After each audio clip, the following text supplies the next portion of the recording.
ప్రశ్నించడానికి పార్టీ పెట్టి ప్రజా సమస్యలు తీర్చే స్థాయికి జనసేన పార్టీ ఎదిగిందని జనసేన సీనియర్ నాయకులు కరాటం రాంబాబు అన్నారు. జనసేన పార్టీ 13వ ఆవిర్భావ దినోత్సవం సందర్భంగా జంగారెడ్డిగూడెంలో భారీ ద్విచక్ర వాహన ర్యాలీ నిర్వహించారు.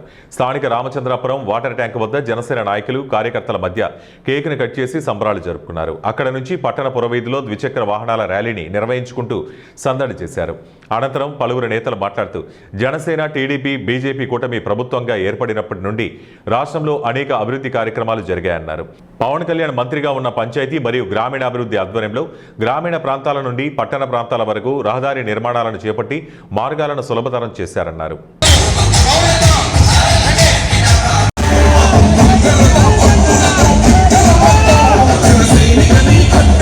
జై జనసేన, పవన్ కళ్యాణ్ గారి నాయకత్వం, పవన్ కళ్యాణ్ గారి నాయకత్వం, రాంబాబు గారి నాయకత్వం.